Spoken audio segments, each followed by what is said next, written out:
Hello,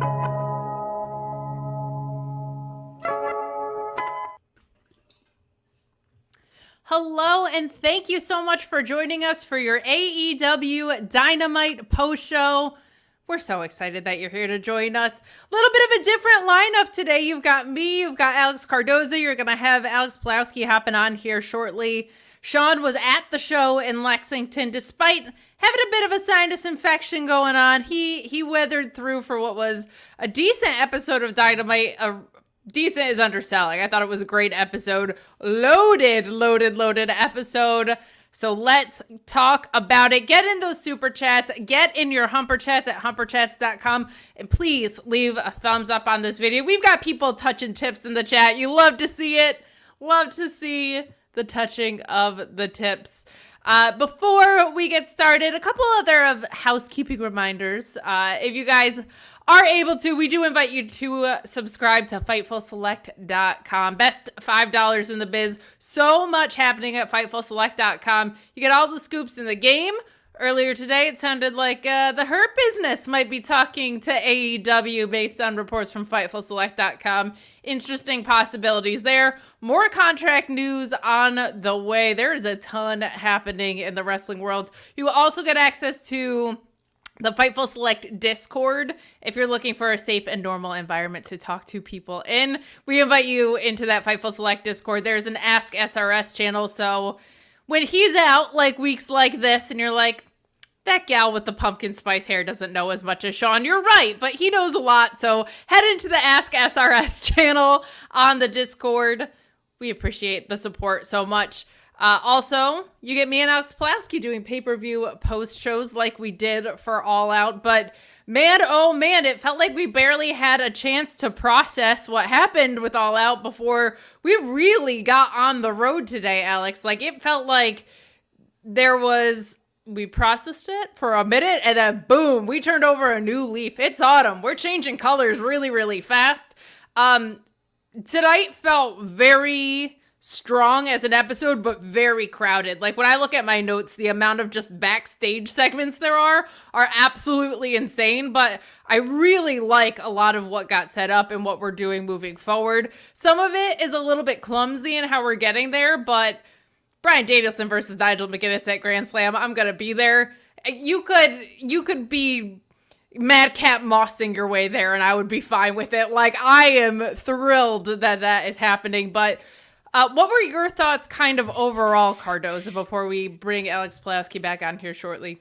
It was a great start to the show. I think that they're trying different things. A lot of stories were being woven through the show, which is new, right? You kind of don't see that a lot.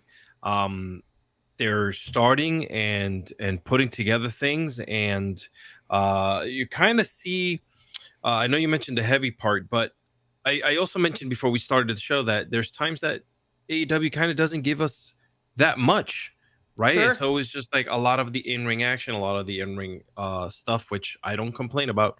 But today seemed a little different, and I'm here for it. Yeah, there's a lot that happened today. Henry Casey saying that my chats are out of order. Sorry about that. There we go. Oh. Henry Casey saying, I haven't been this happy that I have a Grand Slam ticket since Omega Dragon. Kate, could they have booked anything more exciting for you than Nigel Bryan? Not really. Not really. That's a match that is a dream match that at one point it didn't feel like either of them were ever going to compete again. So what that means, like, for me as a fan personally, I can't articulate into words on this post show because we've been given 2 hours and I'll just talk about that for 2 hours. But go back and learn about their ROH rivalry if you're not familiar with it. I am so thrilled for the person Nigel McGuinness to be able to do this. It's for all the clams, baby. There's a lot going on there. Couple more chats that we will get us kicked off here. Keith Palmer saying, I love AEW, but I think Tony Khan might hate Michigan. Fair. It was a rough week one in the NFL world, but our friend Meet Normus, who's always so supportive of us, We've got questions about the meat division that got asked today on the List and Your Boy, or the Hump as it's now known.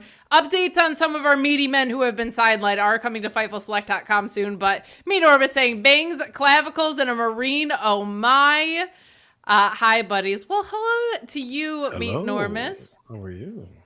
And Maddie Nice with a great chat here saying, now we know why there's a coin shortage in Kentucky. Thanks a lot, Tony. We're going to talk all about that and more. I'm loving this new Mox character. Can't wait to see where it goes. Well, if Alex Pulaski's ready to hop on, that is actually where we are going to start. But before we fully get into it, I do just want to take a moment to acknowledge that today is 9/11, and wrestling is a wonderful escape and a place where we get to have fun a lot, and makes us feel a lot of things, as it did this weekend especially. But there are such bigger and more important things than wrestling. And I can't believe, I think it's been 23 years, I think, which is just wild. But it's something that certainly sticks to me as someone that lives in New York, had lived in New York for a really long time. Our continued remembrance to anybody who passed away in those horrific tragedies, and our continued appreciation for servicemen and women in every position who serve honorably and protect our lives on a regular basis.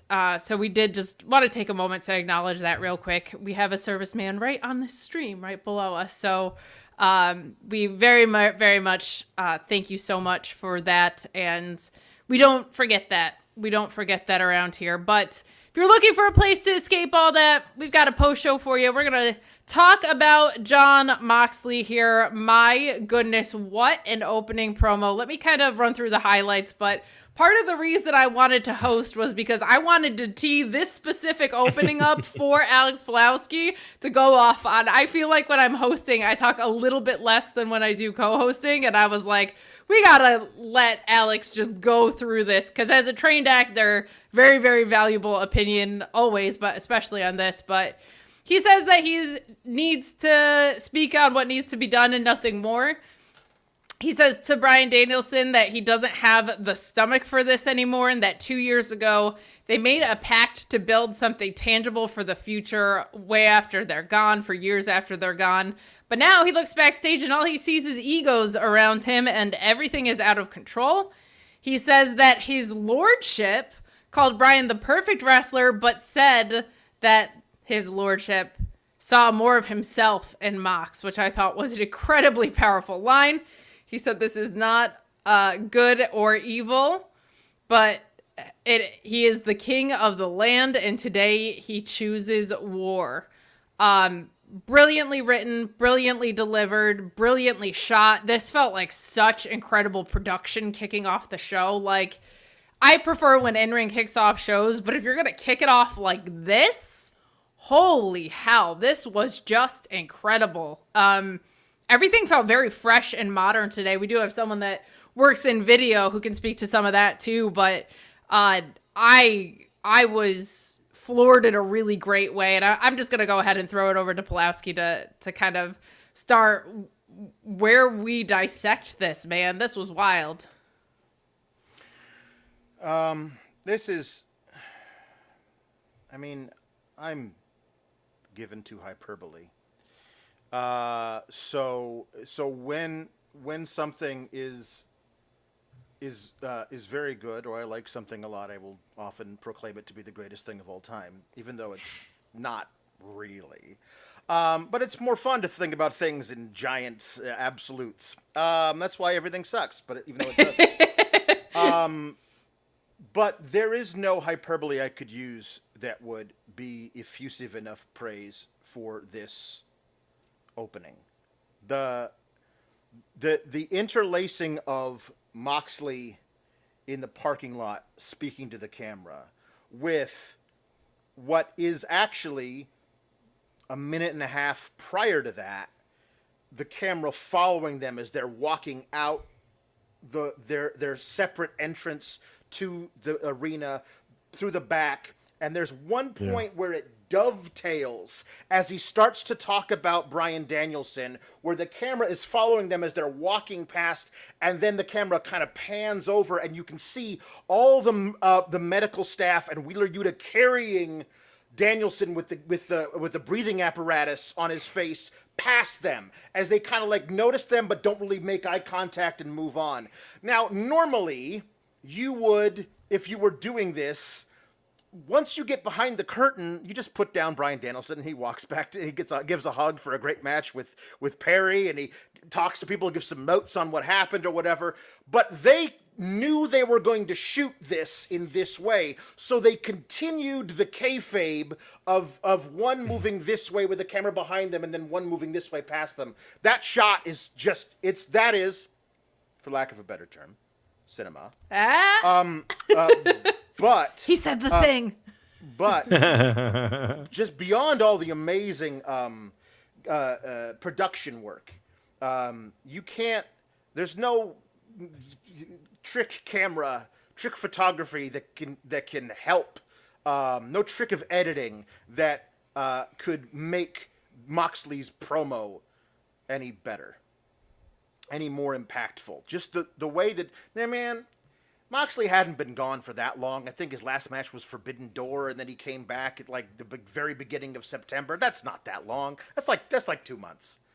But my God, have I missed this dude. This guy at the height of his powers, nobody else is as real, as raw, as put together, as much of a coiled cobra ready to strike. You never can tell what he's going to do, all this stuff. But this promo, the way he delivered it, talking about how I'm not proud of what I did. I took no pleasure in it, but it had to be done. You don't have the stomach for this anymore, Bryan. That 2 years ago, we agreed to do something together, and somewhere along the line, you lost sight of that.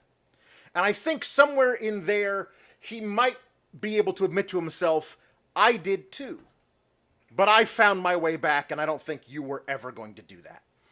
But his whole deal of, we wanted to build something greater than this place, something that would add to our legacies long after we were gone. We didn't do it for fame or money or recognition. We did it because it was a thing that needed to happen.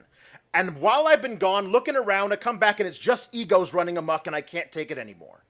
And then he starts getting into some Shakespeare shit here, where he says, "It is only blood that moves the wheels of history," which is just like that's all-timer stuff. And he says, "Our mentor."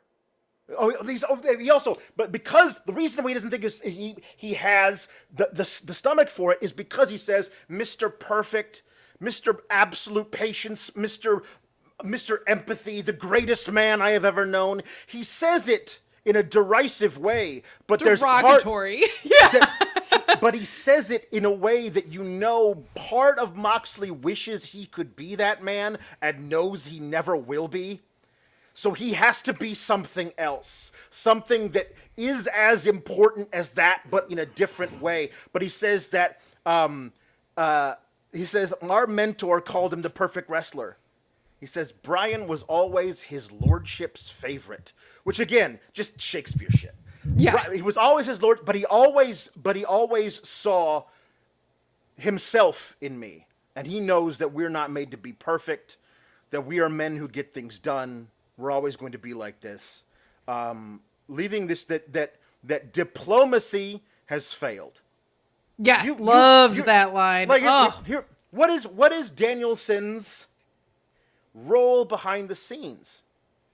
Like, it's not really brought up a lot, but it has been recently. Jack Perry mentioned that Danielson could have got him off suspension if he wanted to, but instead he lost months of his career doing whatever in Japan because AEW wouldn't let him back. But Danielson is the head of that committee that maybe could do something. So they used it there, and they're using it here because Mox is talking about how you, behind the scenes, are trying to make everybody happy, trying to compromise, trying to make sure everybody's in a good place, and screw that.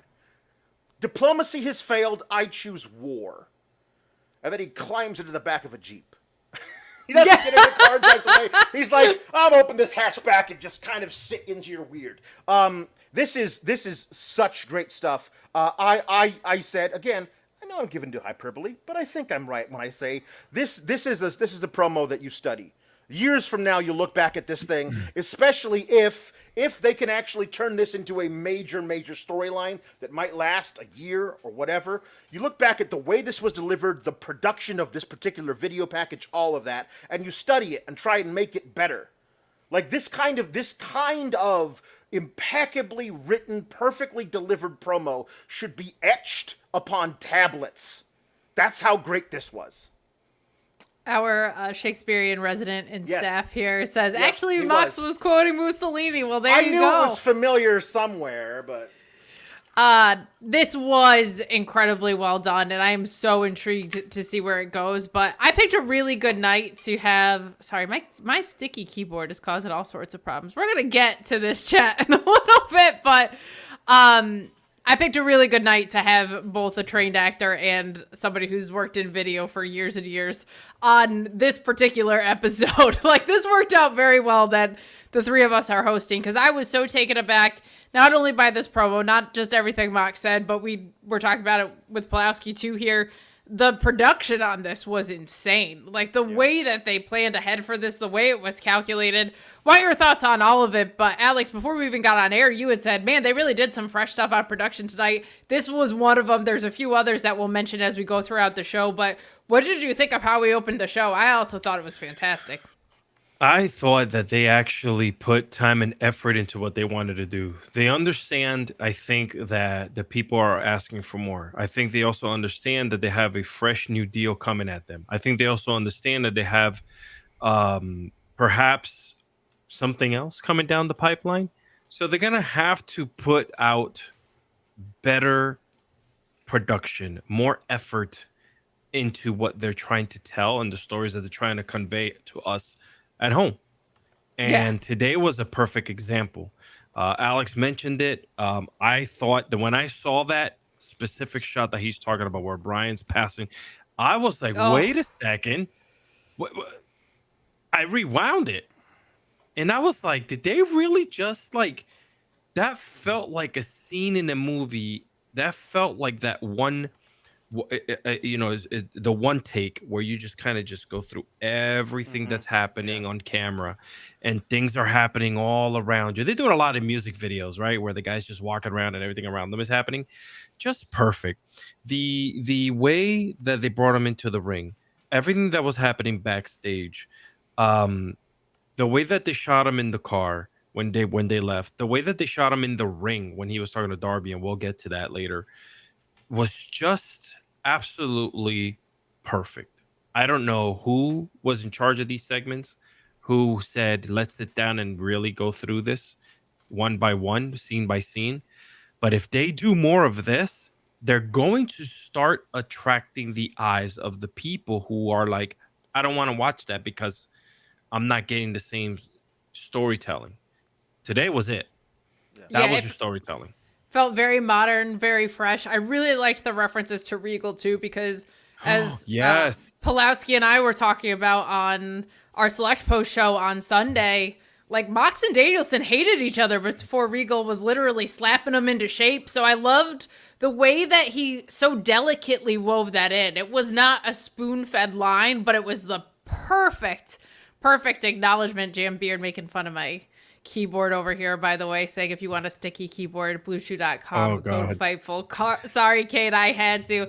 Not even the top 10 of the worst things that I've said to get to that segue, but I do want to add one more thing. Like you just mentioned, like everything just kind of like, the way everything kind of just came together. The AEW does this way better than anyone else on television. And that is the fact that they're not afraid to talk about where people come from, who have they met, who they've been face to face with. Because in sports, if you played for the Dallas Cowboys and you go on to go play for the Giants or somewhere else, they acknowledge that. Wrestling, for some weird freaking reason, doesn't. But AEW does something really great when they acknowledge things like that. So that was pretty cool today when he was talking about the lordship. Immediately, you just knew who it was. Yeah, I love that he didn't even say William Regal. Like we He knew doesn't have to. exactly. Yeah, We know who we he knew is. exactly. You who didn't this have is. to. Yeah, because yeah. that's not that's a canon AEW story. It Yes. happened 2 exactly. years ago, but like it's not like it happened somewhere else. You don't need we know who this is. Agreed. Now I am trying to intentionally pull up this chat. JW Pringle saying, "Double Alex and the Bangs. Watch any good wrestling tonight? What a great mostly show. SGS +1 rides tonight." Thank you so much for your chat. Yeah, this was a really strong episode overall. I felt like. I only wish that we knew someone in attendance who was there. Oh my goodness. I was there. Sorry, my voice is going a little bit. Okay. Not because I cheered so loudly during this actually good episode of Dynamite, but you know. You But weren't yeah, like, oh man, my God, what- I'm going to see Danielson Nigel in person. And then your voice yeah, just cut I mean, out. listen, That didn't happen to me. They've got some explaining to do when Moxley says earlier in the show he's not going to make it to Grand Slam. Then they announce a Grand Slam match. That is definitely something I've had a lot of people hit me up and say, what's going on here? So yeah, I had no idea that they were going to announce that match. And that's one that you had, like, I feel like they had to do before Danielson ended his run. I believe Jon Moxley's going to end that run. That's how I feel right now. I know there were reports that AEW was going to put the title on Darby or was thinking about it. I know they had considered it at one point, or at least tossed around the idea, but it seems like Bryan Danielson, and this is just me saying this, is the type of person that would be like, yeah, I want Jon Moxley to do it, because he was the guy that, you know, didn't take time off when AEW needed him and help lead that charge with me when he was giving the speech to talent after CM Punk had to leave and all that stuff.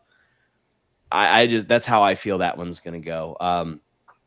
Man, so I'll give you guys kind of the live experience here. I took my friend, who is one of my former catch wrestling teammates and now coaches, and his wife to this show, along with my wife. And when I took them, they are a very peculiar type of average fan. Obviously, if you're a catch wrestler, you like some sort of pro wrestling.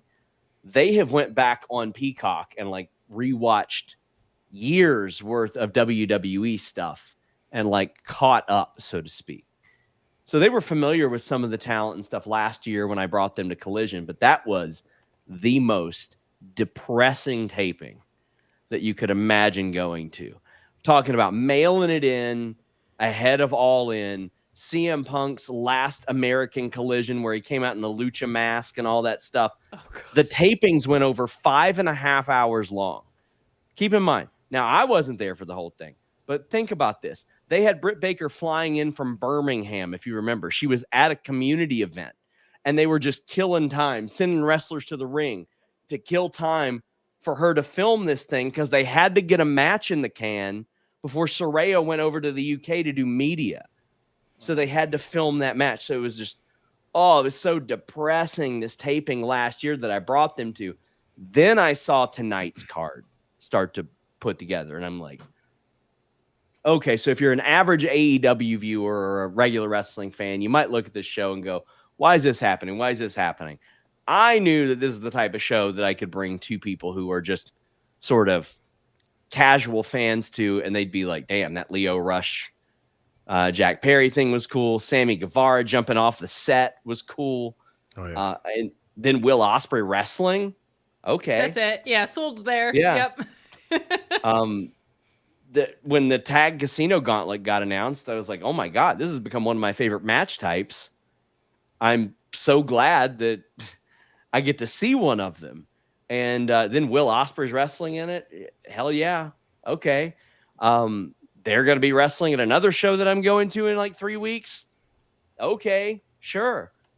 But I think the highlight of this entire night for me was the reaction that the Outrunners got. Holy shit. Yeah. That place, I don't know how well it translated. Unglued. Listen, attendance It wasn't did. great tonight. But really man, it did. And I'll tell you why that's probably important to them.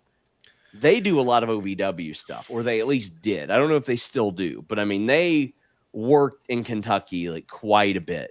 So them to be there and get that type of reaction has got to feel pretty good. I mean, Truth Magnum's like 38 years old. Like, who knows if, he thought that he would ever sort of get this spot or get this opportunity to get signed by or anything WWE. like that. That's perfect age to get a giant push. What is it? Sorry. That's WWE, like prime. If you're 38, everybody gets the giant push at 38. Not before. That's very fair. 38. It's true. That's very fair. But I mean, like, as of March, they were working OVW, and they've been working in and out of Kentucky for like a long time. And it just makes me really, really happy to see, because they went and they did something that was really needed in AEW. And I feel like you get the grizzled young vets who are not a gimmick, but you've got MXM, which you look at them and you're like, how did WWE pass on them? Like, they are the most WWE performers. Speaking of, I sent Mansois a text message today, and I said, hey, are you all on the show tonight? And he goes, yes, sir. And I said, well, that sucks. I hope it's still a good show. And then he called me a cunt. But I have lovely interactions. I with like him. that. Just saying. AEW very clearly needed to restock their tag team division. And they're like, well, we got MXM. We got the Outrunners. There's Grizzled Young Vets. I think that's a pretty good restock there. Like, that's helpful. Obviously, you'd like for Mark Davis to be back so you could actually do Aussie Open. But all due respect to Mark Davis, Kyle Fletcher's, his stock ain't going down anytime soon. And I'm not saying that Mark Davis would bring that stock down. I think there's an interesting story to be had there as well. But yeah, I really enjoyed this show. I left before Rampage, obviously, feeling a little under the weather still, but that was a very fun show to be at. And the vibes and the energy in the audience tonight was much better than it was last year for Collision. And like last year for Collision, all due respect, I like Bullet Club Gold. They had them out there for 45, 50 minutes straight, going from segment to segment to segment to other Bullet Club Gold matches. And at that point, you're just like, let's see something new. Tonight was a lot of fun. Like, a good friend, Alexis Littlefoot, I got to see her get that ass whipped by Nyla Rose. I'm just saying, listen, people wrestle me and then they pop up on TV somewhere. That's just what happens. You giving them the rub. That's right. You take a drop toe hold. But that made me happy. Crew, who is a Cincinnati local, he got his ass whipped pretty bad by BCC, but glad to see no shame him in there. That. Most people do. I thought that Moxley promo was great. Didn't make sense in a vacuum. Like, about an hour later, it didn't make any sense. But in the moment, I was like, oh, this is incredible. This is fantastic. And Marina Shafir has got a presence about her right now that is very, very good. But yeah, that's some of the live notes. The Nigel thing got over big with the crowd there. It was really that was obviously for me like an extremely special one, and I'm so excited to get to see it live, but it makes no sense and I couldn't care less. I'm just like grinning ear to ear, but we are going to talk about it objectively, how that makes absolutely no sense and how they probably could have waited 1 week and it would have been fine. Yeah, I would like for them to explain that. There are two things I think they need to explain. They need to explain, one, that Swerve Strickland specifically begged the state to not press charges so he could fight a man, but also whatever makes sense of this situation. Because listen, I have criticized WWE very, very heavily for like title shots that aren't deserved. And I think it's probably more about Sammy and Kevin that say this, but they close some of those logic holes sometimes, like Cody Rhodes saying, well, it wasn't fair when you did get a title shot and got screwed out of them all those times. So this is me making up for that because I know what kind of person you are. And then Sami Zayn having the last win over Gunther. Listen, at least there is an excuse. You know what I mean? I need them to make this reason happen, as excited as I am about the match. Like, can't wait. Yeah, that's going to be an all-timer. I'm so excited about it, but it's that not only that it didn't make sense, but it didn't make sense within like a half hour of each other. So they've got some work to do. But Sean, feel better. Anything else that you want to leave us with? FightfulSelect.com. Today we reported that the Hurt Business, aka the Hurt Syndicate, maybe the Hurt Enterprises, who knows what the hell it'll be, have been talking with AEW as recently as the last week. However, I have not been told that like a deal is imminent or is happening or anything like that. One might not happen. They've just been talking.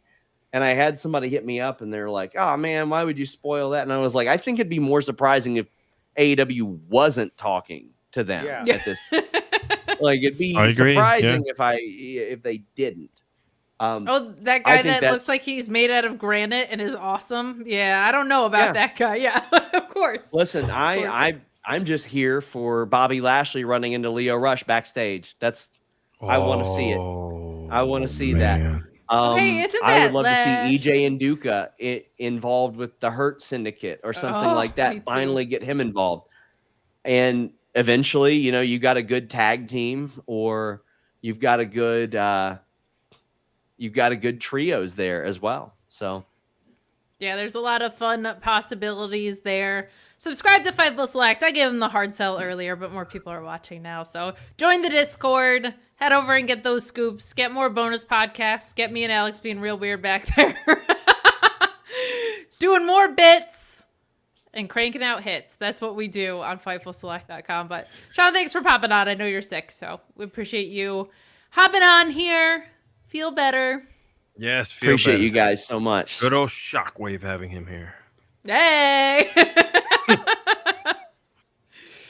What are you talking about, Kate? What are you talking about, bro? But let's keep talking about this Mox segment because more people want to, including Tim McFowle, who also loved this like we did, saying the opening Mox segment was simply perfection. The quiet, almost calm way he cut it. Then the follow-up from Pac explaining why he's with these guys. Absolute gold. The next great AEW story. Yeah, not giving a shit Mox is terrifying. Like him just being very comfortable with murdering people is really... Wait, is this what AEW's become? I mean, then they're just becoming like Impact. They've just become the murder. They become the murder like wrestling company. James Zimmerman saying Moxley is on fire. Where was Yuta? That I think is going to be something that ends up breaking our heart in the next week or two. Because he was at Danielson's side in the hospital. So I think it's 2 weeks is when the Darby match for Moxley is. Next week feels like maybe Wheeler Yuta shows up and is like, I need you to tell me what the hell you're doing. You know what I mean? Boy. That's going to be a lot. That's going to be a lot. Well, Sean alluded to it, and then the next thing that happens is we see Darby arriving at the arena. So let's dive into this now. Throughout the night, they're kind of alluding to the fact that Mox is on the hunt for Darby specifically until later in the episode, Darby comes down to the ring. Not happy-go-lucky skateboarding Darby, but he comes out skateboard in hand, and he just flat out says that he isn't hiding. Someone's been looking for him. He's right there. And we get this promo from Darby that is, in my opinion, one of his better ones for sure. He kind of just stops Mox in his tracks and says that he was a homeless, like when you're talking about people with egos backstage, don't bring me into that conversation, was essentially the net I got from this, saying that he was a homeless dishwasher and he doesn't take any of this for granted, and that's why he wrestles the way he does, which I kind of liked. Like, he's saying that people are gonna sit there and say, what happens when you're 40 and you can't do this anymore? And he's saying, I'm not taking any of that for granted today. But he said that in his first year of wrestling, he was looking for a hero, but that everybody was a fake, and showed him that they could be bought for $1. Their dignity could be bought, but not Mox. He wanted to be just like him, because Mox, even to this day, wrestles on the indies and high school gyms and stuff like that. And that's where he met him, that they wrestled at an indie show and he lost the match, but he gained confidence because he could prove that he could hang with guys like Mox. And he says when you find people like that, you hold on to them like family. And Darby would never do what Mox did to his family and Danielson. So what does he want out of all this? And Mox, very to the point with all of this stuff, says he wants Darby to hand over his title shot because not with the shape that Danielson's in can he defend his title. And Darby asks Mox, I did not like this. He says, have you been drinking again? Don't like the implication of a relapse from a babyface, especially at all. Especially from a babyface. Nope. Yeah, that was like the only misstep in this for me, but he follows it up really nicely and says, you sound like everyone you hate. You sound like everyone in the back who is self-entitled, like you're going to have to earn this. And Mox says, fight him at Grand Slam for that title shot. He will earn it, and he says you have no idea what's going on and just to trust him. So I mean, noted stan of Darby Allin, Alex Pulowski is with us on this stream, but I liked this from Darby. I like him when he sounds more natural. I like this more than I like the avant-garde vignettes that we get from him and stuff sometimes. Sometimes there's so much of that they don't stand out or feel special, in my opinion.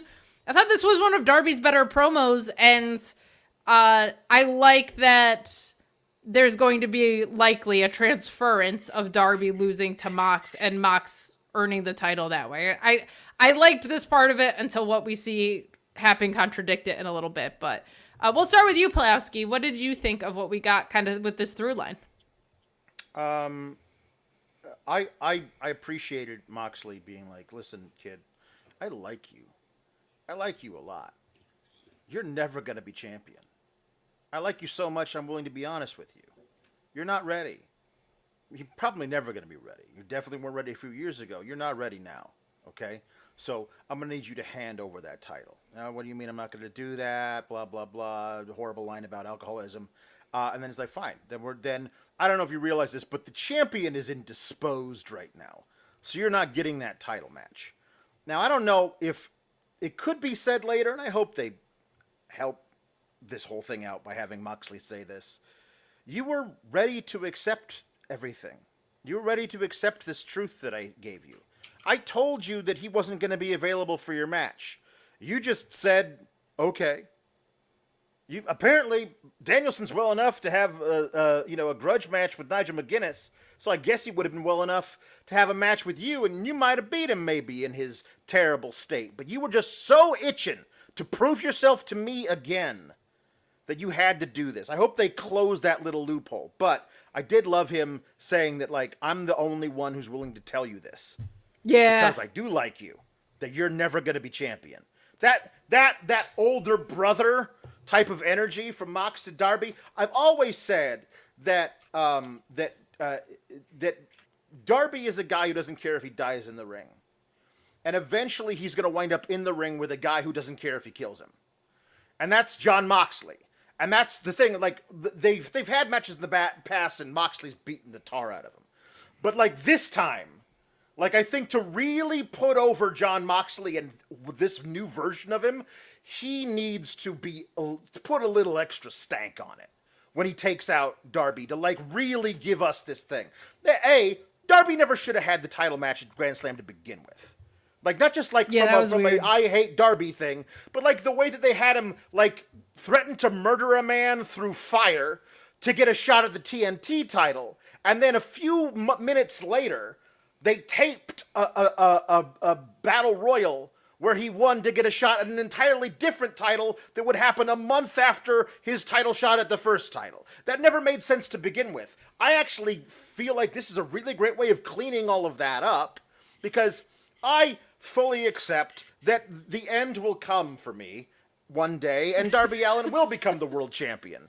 But that time doesn't have to be now. You can easily build him to be this underdog that everybody but me loves, and eventually he will become champion. If Moxley's the guy to beat Danielson, then Darby Allin is probably the guy to take the title off of Moxley after this segment we saw. We will cross that bridge when we come to it. I won't, actually. I'll stop midway through and jump off that bridge. But Correct, yeah. Everybody else will cross the bridge when we come to it. Right now, I think this is a great way of getting Moxley, this new version of Moxley, this kind of big push, him getting if indeed Danielson's like, I only got like 3 more matches in me. Let me get this one with with McGuinness, and I know it doesn't make any sense for me to have a title match with him. So let's figure out a way to have me have a match with McGuinness, and then if I'm gonna go out, it should be Moxley, because that's the best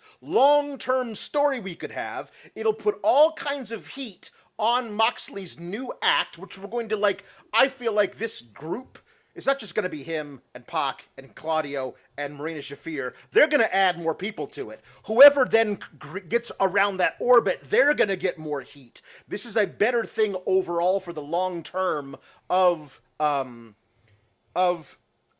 AEW, and also when, I have to understand this and I have to be okay with it, when, not if, when Darby Allin beats Jon Moxley for it, then it will actually mean something. So. There is something really interesting, and yes, Darby has a really special connection with like 95% of the AEW audience, and he really has held up his end of the bargain as someone in AEW. Like, he's done everything he can with everything he's given. I feel like you never hear his name brought up in backstage issues. Like, I think that's actually kind of a cool transition to have the guy who appears unkillable, who is like 110 pounds soaking wet, taking a title from a guy who is on a murderous rampage of sorts. And what that could do to Mox could be extremely interesting. But Cardoza, how did you feel about this exchange? I forgot the closing line here too, because we've got some arson pervs around here, because Darby says, if you want to burn AEW to the ground, don't be surprised if I throw you in the fire to close this out. Yeah. I kind of dug this, and I liked, there seemed something different with Darby's entrance today too, like the way it was filmed. Just everything felt very fresh today. I dug what we got here. What do you think? Yeah, so listen, Darby felt real. Not that Darby's ever fake, but Darby just felt like today he had something to say that wasn't the usual, I'm gonna beat your ass, or I'm the smaller guy, or no. He feels inside that he could be champion. He knows that he can fight, and he will go to the nth degree to make himself a world champion. But right now, there's someone in his face who's trying to take that opportunity away from him. And what I liked about it is that Mox was as real as a real mother could be. All right, because he told him straight to his face, just like you would in a street fight. If you're in front of your boy and you're about to beat his ass, you love him, but I'm telling you right now, I'm gonna beat you. And like, it didn't feel forced. It didn't feel scripted. It didn't feel like it was something like, gee golly, we're gonna fight for this title, and I'm taking that bracelet from you. No, it was more or less like, no, there's gonna be a ton of blood and violence that's going to happen next week in New York. Next week, the 25th, in New York. And I'll tell you this right now. This is just my opinion. Tacoma, Washington, October 12th. Okay? That could very well be the match. Okay? And if we're all following along, and you're right, if Mox is on his way there again, what this would be, was fourth, third or fourth. He would basically just be the one to kind of like have, fourth. So he would be the first AEW champion to win it 4 times as well. So there's a lot happening here. I'm intrigued. A lot. There is a lot, and it's kind of special that the AEW lineages for titles have been around this long, that we're getting to that point, which is really cool. Jam Beard saying about the arson and murder fetishes going around here. Alexis, to answer your murder question, AEW is a spiritual successor not only to WCW, but also ECW. Yes. Because some of this stuff is ECW levels of violent. I feel like TNA Impact for a while had the murder corner, the murder market cornered there. Well, they had homicide for a while. And anytime anybody was leaving, they just kind of like killed them off. Maddie Nice saying Mox's gimmick is CM Punk's real backstage self. I don't think CM Punk would even say about him that he's the one keeping people's egos in check. I don't even think he thinks his own ego is in check, like based on what he has said about himself. The other thing about what Moxley said at the beginning is, like, I mean, when you hear about some of the stuff that's going on backstage, Yes.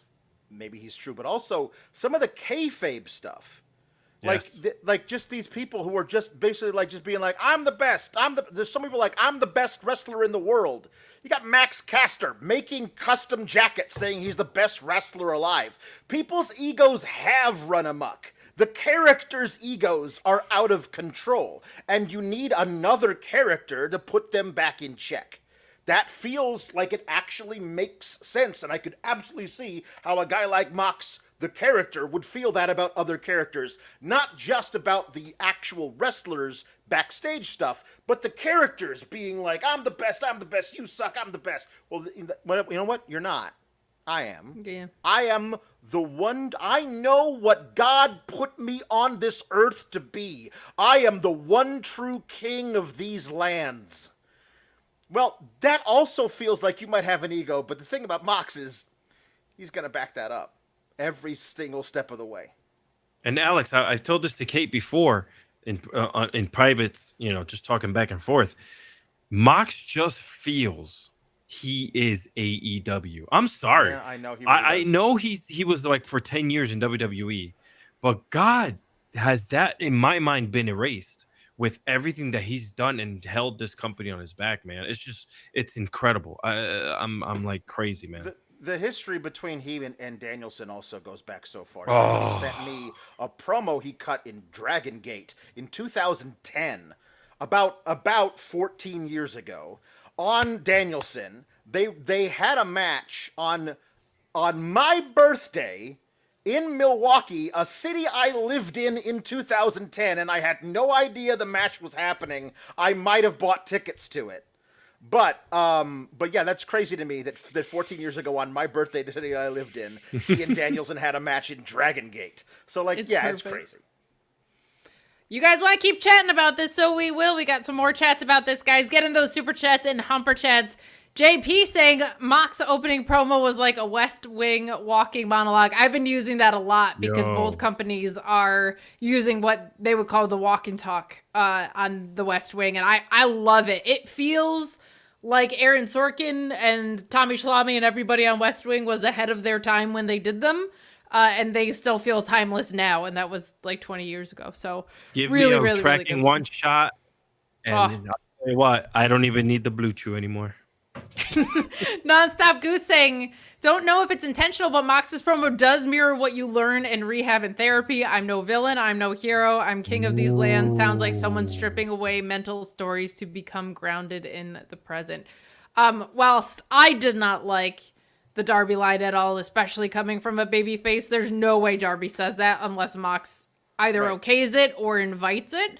And through that lens makes it a little bit more interesting and inviting, to be honest. The best part about it is the person in the ring who took the most offense to it was Marina Shafir. Marina, yes, she stepped Yes. up. She took a step toward Darby, and Mox was like, "No, it's okay, it's okay. I know what I am." God. Like this is so good, man. This whole so segment was freaking mind blowing, bro. Like, It what are was. they doing? Let me get on the phone with TK while you guys talk. Hold on. Well, while you're on the phone with TK, we're going to take a minute to tell you about our partners at BetOnline AG. I would place my money that Alex isn't actually calling Tony Khan, but we'll let Sean tell you all about BetOnline AG. I want to talk to you guys about our great partner at BetOnline AG. Yes, the place that lets you bet on pro wrestling. We've gotten our pro wrestling betting odds from them for years, well before we even worked with them.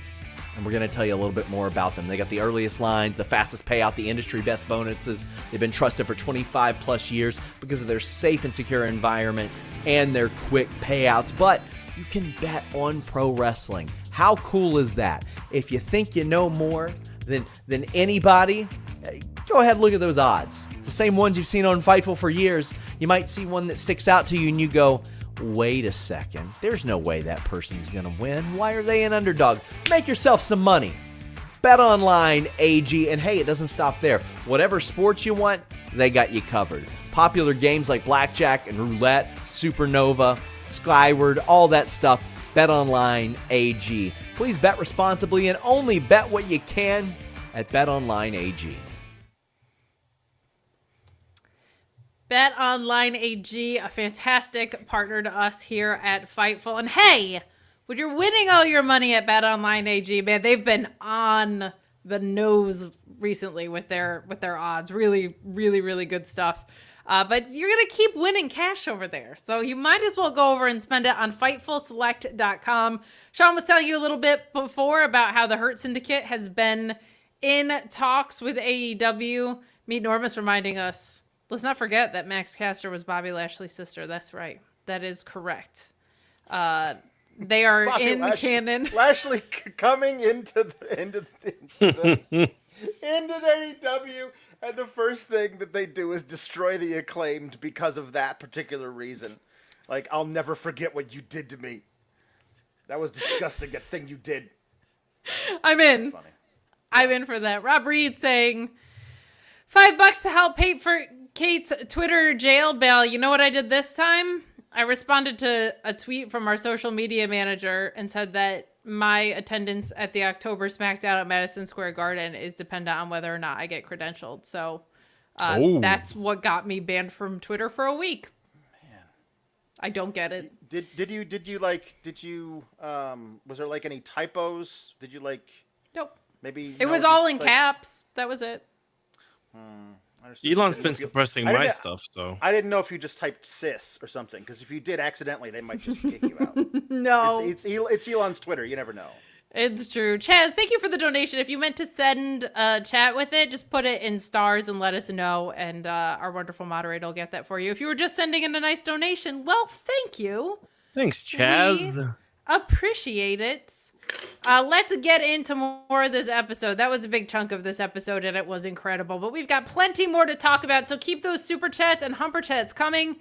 We get this patriarchy promo. This is a rare episode where we had like 4 promos kicking off the show. They took up, I checked the time while I was watching it, only 11 minutes of it. They were very fast moving tonight, but Christian Cage comes out and says that Nick Wayne has told him that the streets are saying he has infinite aura, which is fantastic.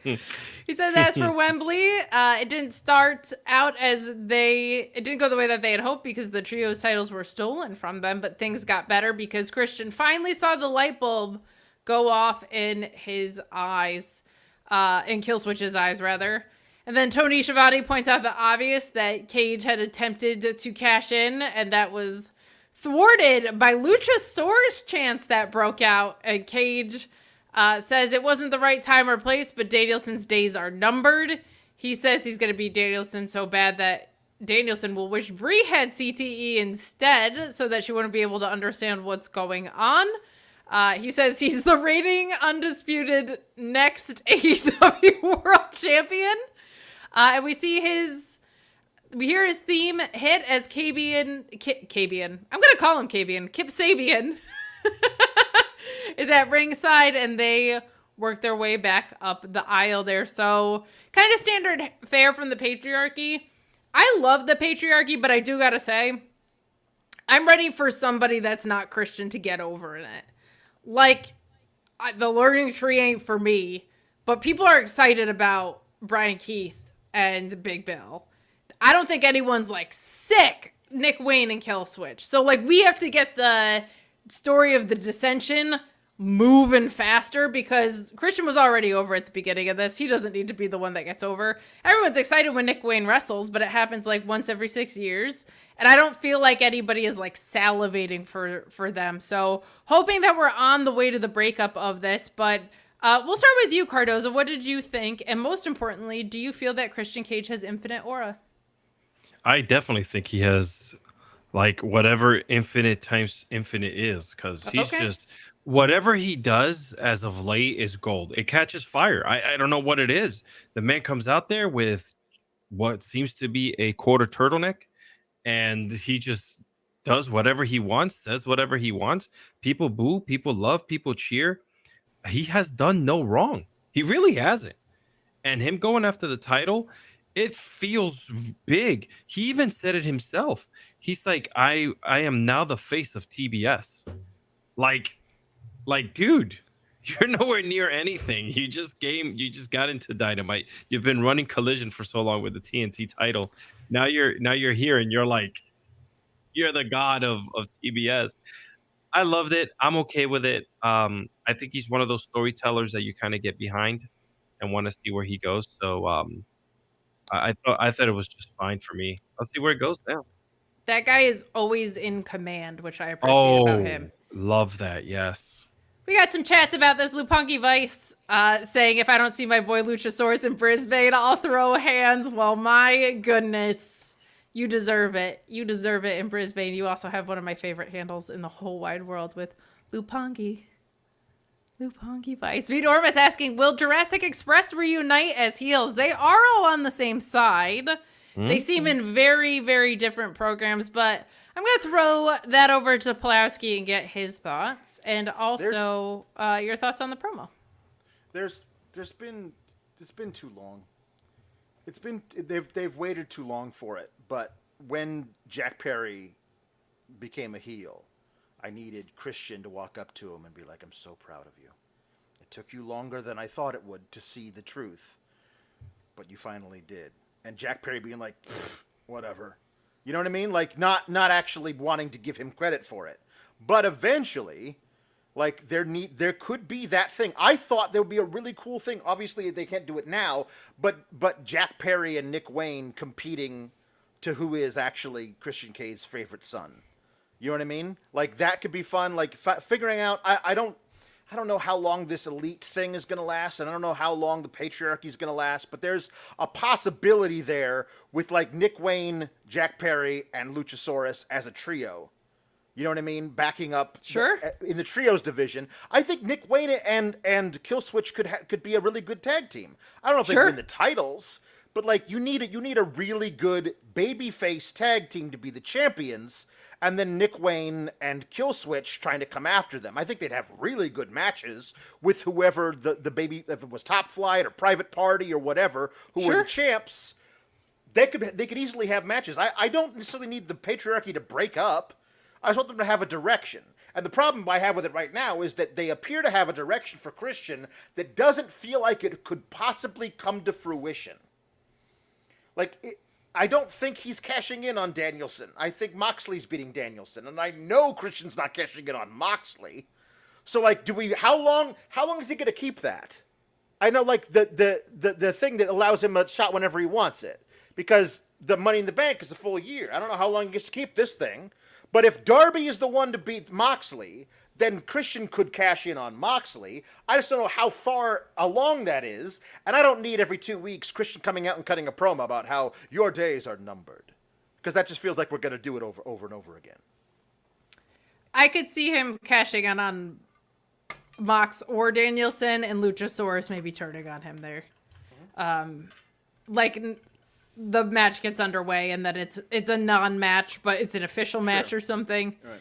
So we will see. We will see as we move along here. We get this very quick. You know what? We'll actually save that for the tag gauntlet. But we'll move on to our first match of the night. Jack Perry and Lio Rush. And boy, oh boy, am I glad Lio Rush is on weekly television. This guy is too freaking good. Definitely going to call him Rush at some point because it's spelled the same in my notes. But we do have him with a really, really nice counter of Jack Perry with a reverse Ronda that was just nasty, nasty looking. And we get double knees here. We get him coming in from the side with a knee, and then Perry with a running knee to the back of Lio Rush, not Rush's head. Really, really, really, really good stuff here. The notes from commentary about him using a Snapdragon suplex like Kenny Omega makes me think maybe this elite stuff isn't so much over, because it seemed like they were pretty heavily hinting at that with Kenny. What were your thoughts, Pulowski, on this match? I'm so glad to see Lio Rush in action. I have no idea why he really got a shot here, but it was great on my television. TNT title always used to be the open challenge thing. And Yeah. like Lio Rush is a very accomplished wrestler all over the globe. I think he could answer an open challenge. And I like Jack Perry just showing up for work in his ridiculous painted black bus, getting out, walking to the ring, having a match. I thought it was a good match. I love the finish of him having Lio Rush's he like does a weird like bounce halfway out of the ring back into a stunner, having that scouted, getting off to the side, and like him landing on his butt. And before he realized what happened, he got a knee to the temple and then another knee to the face. Like I really love that. I really like the thing of I don't necessarily like. I've been people like me have been crucified in this company for whatever. But I like him just showing up for work in his painted black bus, going in, having a match, and then walking out and not breaking stride as he answers a Marvez question, getting back in his little bus and driving away. I like that. I think that's a cool little thing for him. I don't really know how it fits with the Elite anymore, but I like what they're doing with him now. I don't know how long that'll last. They should probably switch it up eventually, but right now it's working to me. Sure. Absolutely. Luis, our friend who had sent in a donation had also sent in a chat. If you could fish that out of the chats for us, that would be fantastic. But Cardoza, what did you think of this match? I'm excited to see some of these titles finally getting defended. Like, it had been so long, and now the Elite are starting to defend their titles. What did you think of this, and were you as excited to see Lio Rush on television as I was? Yeah, Leo's very smart. Leo's a smart wrestler. You can tell by the way he moves around the ring, the psychology that he uses, and what he's doing, like how to counter moves. Like he's just that good. I'm glad whatever happened in that initial period a couple years ago with Lio Rush and AEW has been thrown to the wayside and whatever. And because we needed him somewhere, we needed him on television. His athleticism and what he did today with Jack Perry. Jack's kind of turned into this like ground and pound wrestler now that he's evil. I love his new style. I thought the match was really good. I didn't see any holes or anything missing. I love the whole thing with the scapegoat van going everywhere now. Like Alex mentioned, on the commentary table, they say he was on his way to California. Was that thing going to make it with all that smoke coming out of the tailpipe? I don't know what it is about tonight. They did something different. Maybe they just knew I was going to be here on the post show with you guys, and I was excited to watch. I'm gonna chalk it up to that. Let's do that. Let's chalk it up to that. I like it. I like that they're creating programming just for us on this post show. We're the AEW sickos, right? We're wrestling sickos. We love this stuff. But speaking of sickos, Pulowski. Yeah. If there were 1,000 houses that Swerve lived in, Hangman would have burned them all down. Yeah, if the cage couldn't have been lifted, he would have stayed in there just to inflict more pain. And if anybody stood in his way, he would have endured a lifetime of pain just for the chance to do the same to Swerve Strickland. This was all very good. It's been a very dramatic episode of AEW, but he basically says to Renee, as they're standing backstage, all of this, and that if you stood in his way while he was doing this, there's pain headed your way. And then he shoves, I think, a rando, and Renee Paquette, in the most beautifully natural tone, goes, "Hey, what the hell, Hangman?" What the hell, dude? That What the hell, man? Bruh. It was so good. Mm-hmm. But then he walks by Top Flight with a look on his face. He looks right at Dark Order, and they say, "We don't even recognize who you are anymore." Mm-hmm. And then he runs into Jeff Jarrett, who's all wise and stuff. But they mention that Hangman put his hands on Karen Jarrett, which he actually did twice in that Casino Gauntlet match.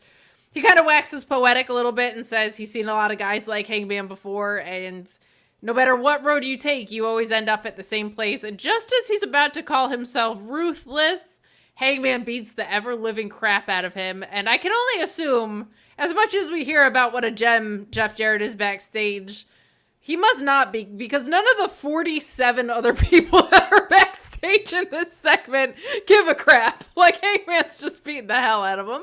I guess he did burn down a house recently and try to murder a man, so maybe nobody really wants anything to do with it, but They do not want that smoke. They do not want that smoke. They do not. They do not. Reese Power with the chat, thank you so much for the support, saying that Hangman versus Jarrett is going to be violent. Second Lieutenant Colonel Photo says, I feel like Hangman is going to retire Jeff Jarrett. I don't think we're that lucky, but they are revisiting this. I don't have a problem with it if it's a super short program because it's what other people want. I don't know if this is like a smart use. Like if this is just next week in Wilkes-Barre, okay. But like this can't be the program that Hangman Page is going from that into this for. Like it feels to me like if they were going to do this, they kind of missed the boat. Cardoza, let's start with you. I feel like I cut this promo on Alex about burning down 1,000 houses, so I'm going to let him process that. But we'll start with Cardoza here. What do you think of this? Another great backstage segment. I don't know what was in the water today with the production crew. I like the fact that, you know, you saw him kind of like meeting up with different, you know, variations of things like the Dark Order. You know, they're not very happy with him. And just kind of like getting that face-to-face with Jeff Jarrett. I know your feelings about Jeff. I understand them. But man, it's half bit, half real, but go ahead. He's a national treasure. Like he has so much information and so much wealth of knowledge. You know, like he can be utilized so well, and he's getting that utilization right now. You know, he's gonna be put up against. Thoughts? He's gonna He's gonna get put up against Hangman, and Hangman's probably gonna make you very happy real soon. Okay, that's where I was going with this. And I don't think that if he is contemplating retirement, in-ring retirement, I think this might be the way to go, man. You gotta keep Hangman hot. That dude ain't retiring for another 45 years. No, he will. Be for real. Listen, he just burned a house down. He murdered someone. He practiced medicine on them in the middle of a ring. This man is on a rampage, no pun intended. And I think he should go right through Jeff Jarrett. I think he should like grab that piece of burned wood and go after him too. Intend your puns, you coward. Pulaski, your thoughts. The thing is that Hangman says if you stood in my way, if you tried to help Swerve, then I'm going to find you. I'm going to hurt you. And the only guy I can think of who kind of did that was Jarrett. Like I don't know who are the people who tried to help Swerve other than like Nana. He's not gonna have a match with Nana, so like I don't know who he's gonna like. You could argue anyone in the Casino Gauntlet. Well, okay, fine. Cage of Agony. That's just a match. The Cage of Agony, y'all swore off Swerve a long time ago. They don't want to do any of that. But like, maybe Hangman is like, you helped him once. I don't care. Maybe that's it. But like, Jarrett is the guy that has a specific thing with him that like tried to stand in his way. He had that history. He has that moment with Karen Jarrett. Like, yeah, this is the thing he should do to prove that he is no nonsense. He beats him up. Like, they have a lot of hours of TV to tape at Grand Slam. Hangman versus Jeff Jarrett on the taped episode of Rampage or the taped episodes of Collision can be a thing that you can do for Hangman Page at that particular thing. But, like, after that, he has shown no interest in really going after the title. All he wants to do is destroy Swerve. This is the thing with me. Now that Hangman has fully crossed over into the dark side, where we didn't get a chance to talk about this because it came out later. They didn't show it on TV, but it all out after he has that moment where he falls to his knees at the top of the ramp and they just cut away. He started to exit out the babyface tunnel and stopped and thought about it for a second and tried to go again and stopped. And then he realized he knew who he was. He realized there was no going back. He was kind of sad about it, but he knew that he was a bad guy now. And he left through the heel tunnel. And that's Hangman now. Hangman, doesn't know what to do when his former friends say, we don't even know who you are anymore. He doesn't lash out and kick their ass. He's like, No, this is me. Yes, I am. I'm a bad guy now. Everybody was cheering for me when I tried to murder that guy with a chair. They cheered. They were chanting cowboy shit. Well, that's who I am now. It's who I have to be now. There's going to be some stuff. All that stuff that Jarrett was telling him about regret and all that stuff, that is absolutely true. But we're not going to see Hangman get to that point until months or even a year from now. This is really good stuff. And also with Hangman's character arc, crucially, he won once he embraced that side of him, right? Like he had not beat Swerve until he embraced that side of him. So that is working for Hangman, and it's working for me, as was this next segment. I was very confused about why, oh my God, is that private party was with Commander and not, say, Scorpio Sky, who we'd seen them with before, or whatever. But doesn't really matter because we get the BCC beating the ever-loving crap out of them. And Pac with a really good promo. Kind of just saying, like, what we knew was true about his trajectory here, due mostly to injury, but that he had been lost in the shuffle. And that he now has a direction. He says, we've been patient, but enough is enough. This company is broken. Saturday was inevitable. We are inevitable, a product of this environment. I was lost, but now I have something to believe in. Diplomacy has failed. This company is ours. Holy hell. This was awesome, and I'm so glad Pac instantly feels important with this angle. Like, that guy is too damn good. It's been through too damn much not to be profiled and feel like a really important piece of this. Wheeler Yuta, crucially absent, as noted earlier by someone in a super chat. Really good stuff here. This is a really good continuing story. AEW definitely putting a concerted effort between getting stories to weave with each other so that everything isn't so siloed. Really, really good stuff. Pulowski, you're a Pac guy. You're a bastard. What did you think of what we got here? I thought his promo was excellent. Kind of like let us in as to why. It looks like Moxley came to him and said, I want you as part of my crew. I think this is going to work out for you, and you are the kind of guy I need in this. And Pac thought about it and said, yeah, everything else is not going well for me. There was that whole thing where he was trying to get to a title and Jay White stood in his way for the longest time. There was that amazing promo he cut where he had like, he looked like he hadn't slept in days and he was just staring dead-eyed at the camera. Like, he has been trying to find himself and could not. And so this olive branch from a former enemy, yes, I fully get all that. I want to talk about the thing that you said before. Why is Private Party in this? With Commander? This was weird. And why is Private Party on with John tonight's Cruz and show? Commander? Why is Private Party in this? It's going to be them and Commander in a trios match. Why are they not in the Gauntlet match for a shot at the titles? Why would they want to be in this? Who are they going to face? John Cruz and two other jobbers? Like, I don't understand why Private Party has to be a part of this at all, but I do love, best part of this whole thing is Marina Shafir just guillotining the hell out of Commander. But Marina Shafir being the woman who chokes out dudes is a thing we just need. This needs to continue forever. I don't know how many people know this because she was on ROH so long, but she has a submission that is called the Mother's Milk. I don't know if anybody picked that up, but it's right where you would think that submission would be. Okay.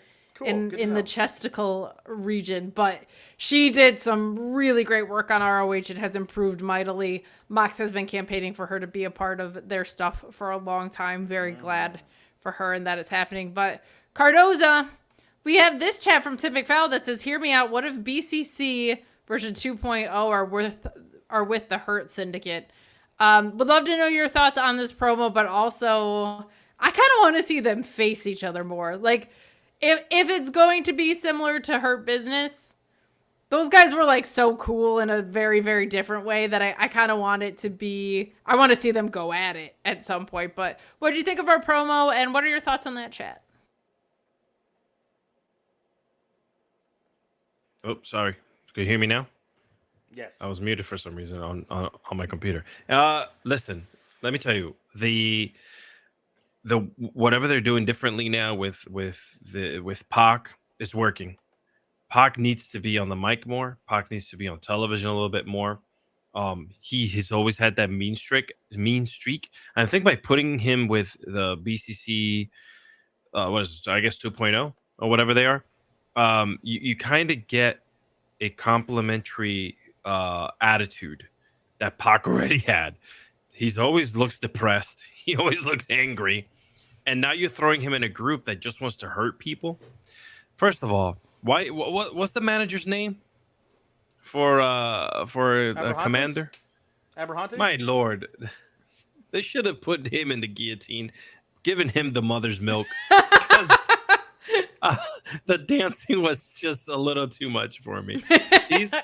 Other than that, I think this went exactly how they should have gone. What a perfect team to beat up. Then, these guys, like, they could throw them around very easily, Commander and Private Party. It makes BCC look bigger than what they are. You can't, we would have loved them to see them in the Gauntlet match, but at the same token, I think BCC needed someone that they can kind of just toss around a little bit. And I feel like they were Commander was held hostage by Marina for like a while. He was just there, dying. More murder. She's unreal. She's unreal. We got some more chats coming in. Thank you so much for the support tonight. Jam Beard saying you could make the argument that Brian also stood in Hanger's way of getting to Swerve because of the Owen Hart finals. Also, everyone on Team Swerve during Blood and Guts. There are some options there. That kind of goes back to our last segment that we were talking about. But back to BCC taking out Private Party and Commander.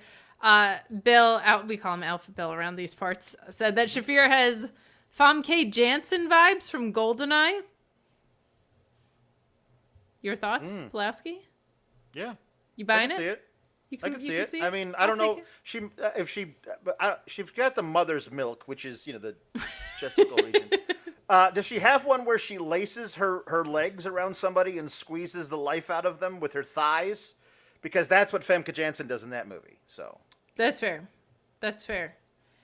She'll have to work on that if not. Guys, please keep the support coming. Please leave a thumbs up on this video. We talked a lot about the mock stuff because you guys wanted to talk about it. Understandable. We've had some really good stuff on this episode. And we're going to talk about Alex's favorite thing of the night, I'm sure, which was the learning tree. Hi, guys. See, what's fun is you didn't know which Alex I was talking about. But he's here in a new Bentley. Jericho kind of gives us a hi, guys, and says that he took Orange Cassidy's backpack. Who could possibly care because of the $7,000 jacket situation? And he found something interesting that he's going to expose later in the episode. And so we'll skip ahead to that here. We get this trios match against Jack Jameson and the Iron Savages. Nice to see them on TV. They are an ROH stronghold, so screw roster separation, I guess. But they get the win here after Brian Keith does a bunch of work. I will admit, I kind of popped for Jericho and his jacket and gear doing the Hogan flex. That kind of made me laugh more than I care to admit. But I will say, I remember during the pandemic, he did a stream where he was talking about these $7,000 jackets, and he was like, if we're being real, I got them at Macy's. So he's really paying like $60 for those jackets. But he's got OC's backpack, and he said that it has photos of his old friends, and that here's a learning tree moment for you. There are no real friends in pro wrestling. They're always here. If you have friends in pro wrestling, you're probably getting used. And Big Bill's facial expressions are perfect. Brian Keith looks great in this too. Orange Cassidy appears via Titantron and says, hey, people. Or hi, tree, or however it goes. But he talks a little bit, but the real thing here is you get Kyle O'Reilly and Mark Briscoe driving a construction vehicle. And Construction O'Reilly steals my heart every time. They pay that $7,000 in change in Jericho's Bentley that is open roofed back in the backstage area, not in a parking lot. That's NXT thing. But justice for Orange Cassidy is all I'll say. But if the learning tree is breaking up, Lord help me, let's just get there already. Cardoza, we'll start with you so that Alex can take a quick nap through the rest of the segment. One thing that you can tell is that, and we talk about this on Wrestling with Freddie every Wednesday. Hey, I'm learning from you. Is the fact that TK is a man of history. TK grew up in the same era I did and Alex did, watching all those great episodes of WWE back in the day with all these crazy things happening backstage. I liked the whole thing with the quarters coming down. Who better than Mark Briscoe, who probably owns that thing, right? Just to come down and throw all those all the money into the car. First of all, it's a very expensive car, people. If you don't know, like those coins, scratching it up hurts a lot. A scratch on that car probably costs as much as a Mazda 6 or something, or 9. I liked it. I liked the Orange Cassidy side of things. I liked his sarcasm. I like him trying to keep the change. You know, the crowd screaming, "Keep the change." Outside of that, I'm sorry, Kate, but I found Jericho a little entertaining tonight.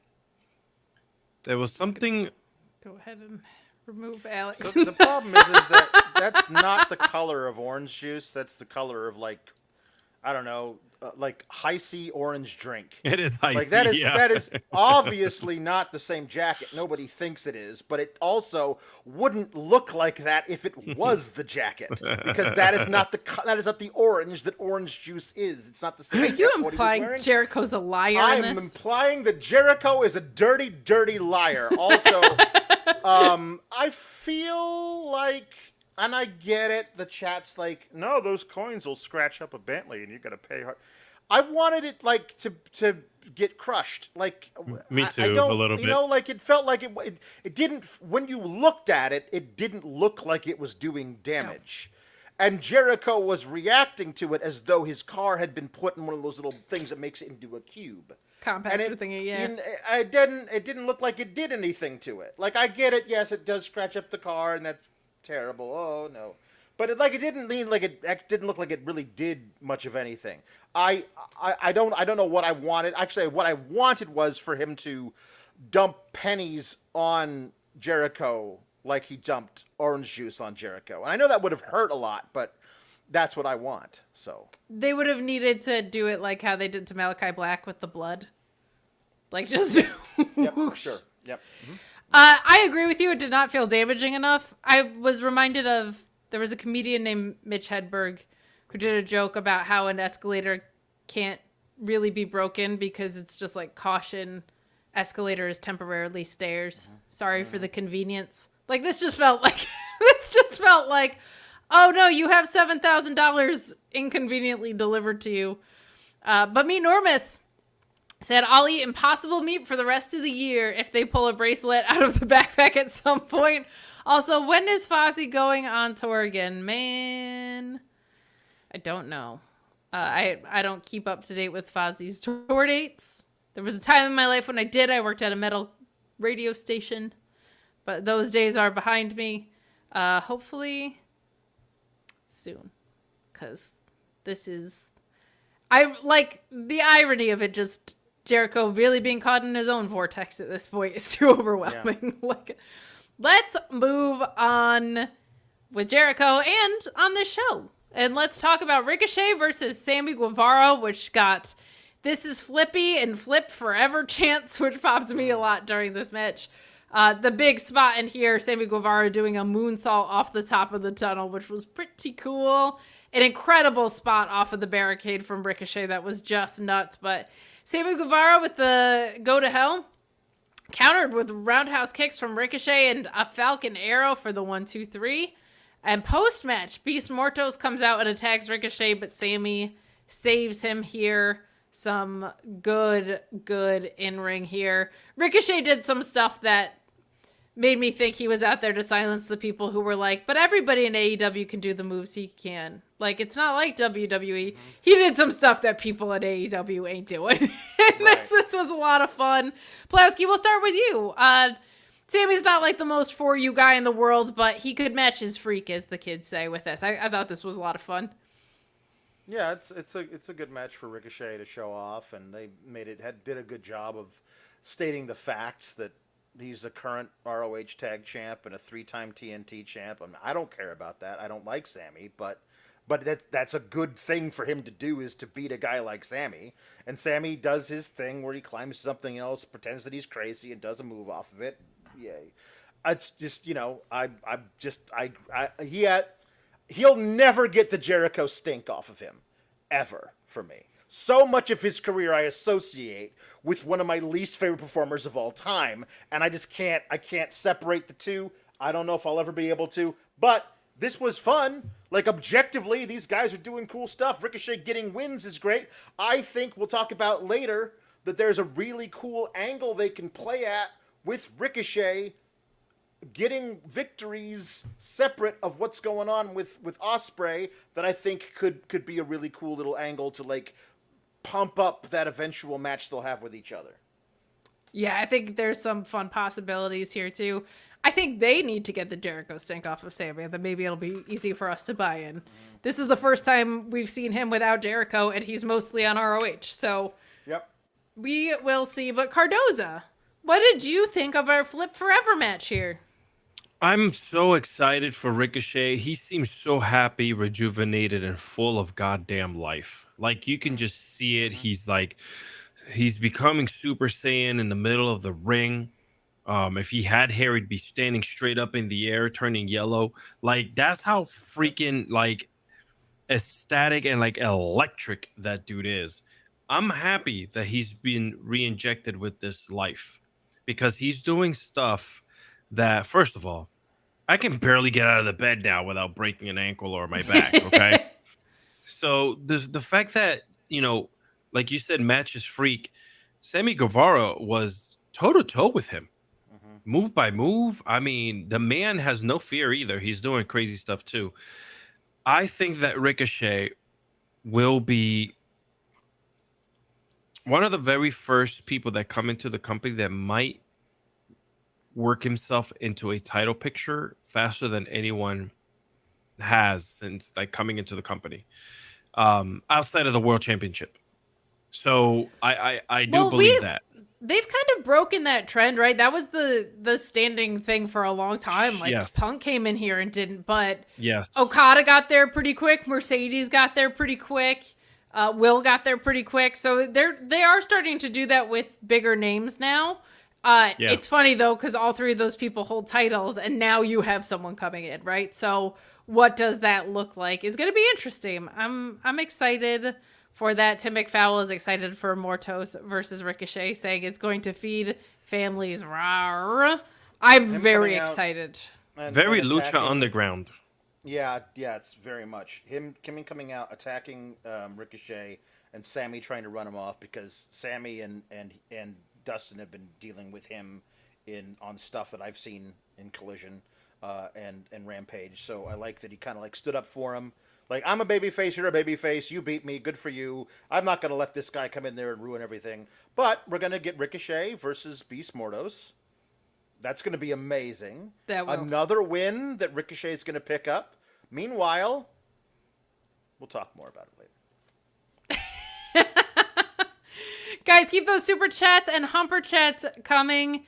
We have a humper chat from Christian. Christian, if you are on X, please send me a DM with just, like, this emoji. But he says, "Hi, guys." That's for Alex. I know you're a huge Chris Jericho fan. Anyway, I'm gutted I won't be able to afford to go to Grand Slam, because Danielson versus McGuinness is probably my all-time favorite Ring of Honor match. Singles was just so good. I just wanted to say this, but got cut off. Life is in full swings and roundabouts. I got to go to the Noah UK's tour in Manchester, and I met a bunch of wrestlers like Marufuji and Kina. Oh my gosh, LJ Cleary. Oh my gosh, good names here that you got to see. Anyway, that's it from me. Bye, guys. That was just for you, Alex. That was good. Isn't that beautiful? It is good. Let's keep moving along. That match was great. Very, very fun. Lighter on in-ring tonight. But since we circled back to the learning tree, we've got a couple of other chats here. One from JP who says, will Alex P's favorite, the learning tree, break up soon? Both the Bad Apple and Redwood had a reaction like to the "you're being used" line. Yeah, I think it's going there, and I think it has to go there. Please, just as soon as possible. Get Big Bill out. I like Brian Keith a lot. I don't know where he goes after this, but Big Bill is a really special big man. It appears that Wardlow is just gone forever, and like you need he's a big dude who can talk, who's got charisma, who can go. Like he should be a singles dude coming after a babyface champion. Or I honestly think he'd be a really fun big guy babyface. Like there's really few dudes who are that size who will make you like love watching them do babyface stuff. He's one of those guys who could do it. Meet Normus saying Ricochet versus Ospreay, Pac Hologram, Fletcher Bowens, Top Flight, Leo Rush, etc. Get the hose. I'm still waiting for my Meat Mayhem, by the way. I won't let it go. You shouldn't. A lot of that meat is unfortunately on the shelf right now. Sean got asked on the hump today, specifically Wardlow, Miro, like where are our meaty men? And he's gonna post a meat update, he said. So stay tuned to FightfulSelect.com for that, which is just $5 a month. But you know what's not $5 a month? Pay-per-views. They're really expensive. But there's a way you can make them a little less expensive with NordVPN. There's no sponsor that I use more while I'm awake than NordVPN.com/Fightful. Man, this is like the Swiss Army knife, the multi-tool of applications. It does a little bit of everything. You always get a great deal at NordVPN.com/Fightful. You can listen to your favorites abroad. You can shield your data from snoops and criminals, protect yourself on public Wi-Fi, and it works on all your devices and operating systems. It doesn't end there. Change your virtual location and then get pay-per-views at a much more affordable price, TV services at a much more affordable price. You got a password manager, a file encryption tool, threat protections, and on top of that, 24/7 tech support. So if for some reason you don't know exactly how it works, NordVPN.com/Fightful will help you learn how to do it. Check it out, NordVPN.com/Fightful. Oh, sure. Now Alex dances along. Whoa! I'm always dancing backstage, and Alex joins me only like 20% of the time, which is a bummer. Yeah. But I gotta keep you on your toes. it's true. If I invited Alex to dance in a dance-off, he'd be like, sure, we can dance. Bitch. Yeah, that's right. I would. In your finest Okada stylings. But I would do just that. we get a Willow and Chris recap, which was very nicely done. They did a good job recapping because so much has happened in such a short of time with All Out and All In. But Okada gets asked backstage about defending his title, and he says it was the hardest night of his life. He's in tears. Just kidding. It was so easy. And Don Callis says, well, I'll tell you one thing you didn't do, and that is you didn't pin Takeshita. And Okada says that Takeshita will be a champ, but not the Continental champ. And everybody keeps their cool until after this big pregnant pause, he goes, bitch. And that sets off Takeshita. He gets mad. I love that. They're doing such a good job keeping him funny, but reminding us like, oh, right, yeah, he's one of the best wrestlers in the world and he should be wrestling. Right. Mm-hmm. Have Takeshita win the C2. Have him beat Okada there. I would love that. Do that for me specifically. Pulaski. What did you think of this? I think the plan is Bitch. to have thank you. A one-on-one match between Okada and Takeshita, maybe Wrestle Dream, maybe Full Gear, and have Okada beat him by blatant cheating, low blow, something. and then Takeshita meet him again in the C2 and win. I think that's probably what you do here. The C2, unless they're going to move it up this year, which they might do, is a long time from now to like just be doing nothing but stare downs and stuff. They'll probably figure out a way to get a one-on-one match where Okada wins and retains, and then do that in the C2. That would be nice. Cardoza. Knock knock. Who's there? Interrupting bitch. Oh God, here we go.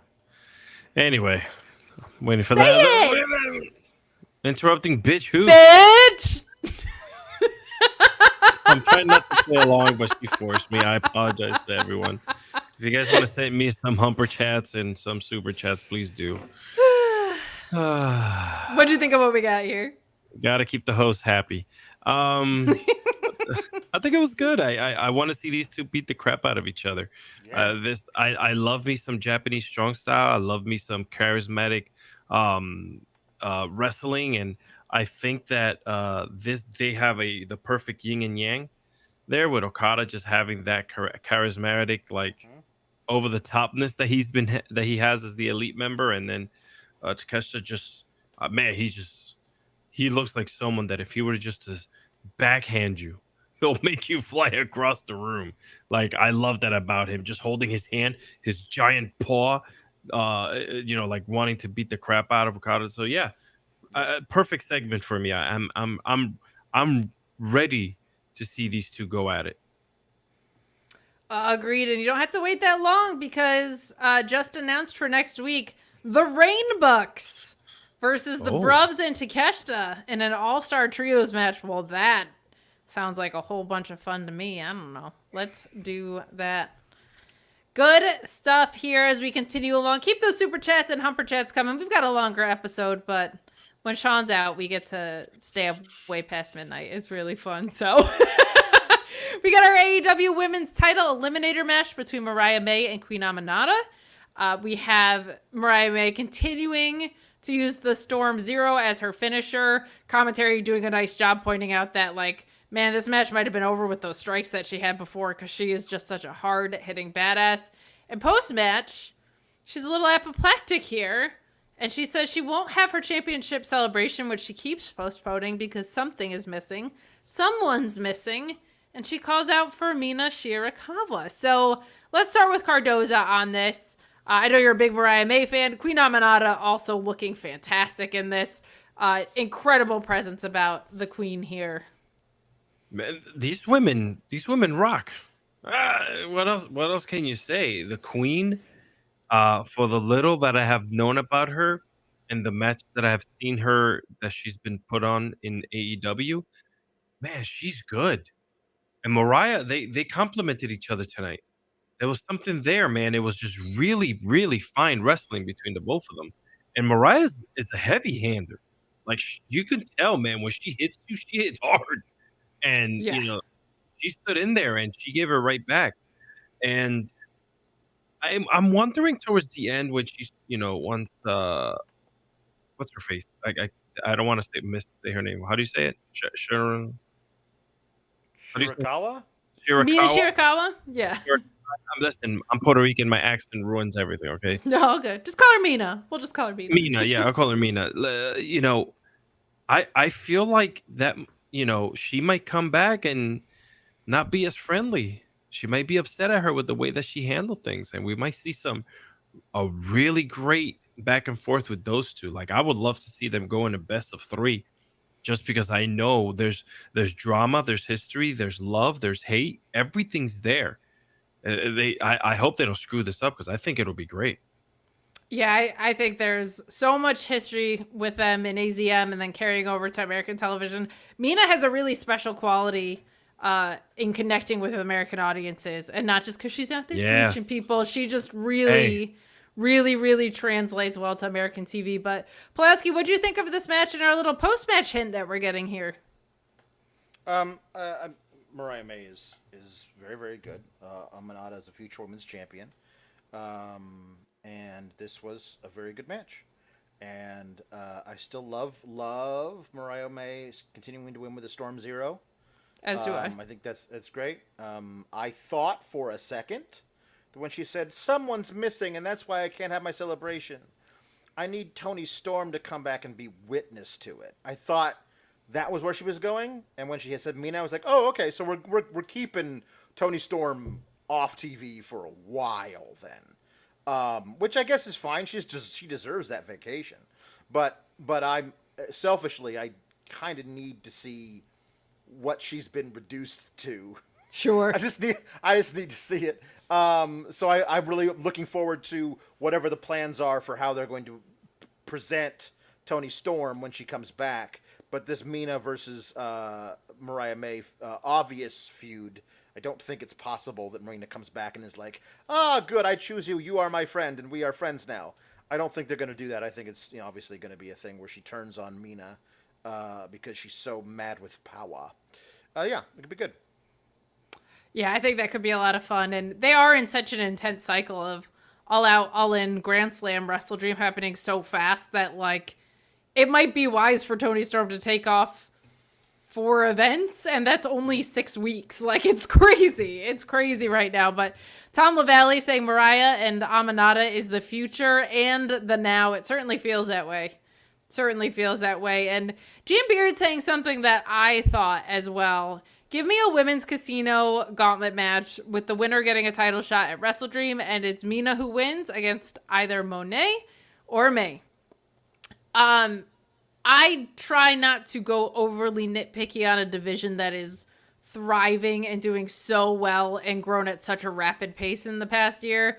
But there was a part of me that was like, it's kind of a bummer when there haven't been obvious challengers that we got a tag gauntlet before we got a women's one. Like that did cross my mind today. Not like the biggest deal, but certainly something that did cross my mind of like, didn't feel like we had anybody really set up for Mercedes right now. Like she beat Sheeta clean twice. Like that doesn't feel like they're going to run that back again. And it didn't seem like something so obvious for Mariah. I was like, it would be kind of fun if the gals got one of those. But any other comments? Any thoughts on those, fellas? I think that Mina can get a title match without having to win a gauntlet. Like it's obvious that they have the connection. They don't need that. But for a new title, new challenger for Mercedes, I think that you could easily do that. I think that might be a lot of fun is for her to install Camille in the gauntlet to make sure nobody wins it. And then that's so cool. And then somebody is able to get past Camille to make a pin on somebody. Could be a lot of fun. That could be. I also feel like they discovered a new match type, and that's really cool. We've done a lot of them now in a short amount of time, so we could take a minute off. But yep.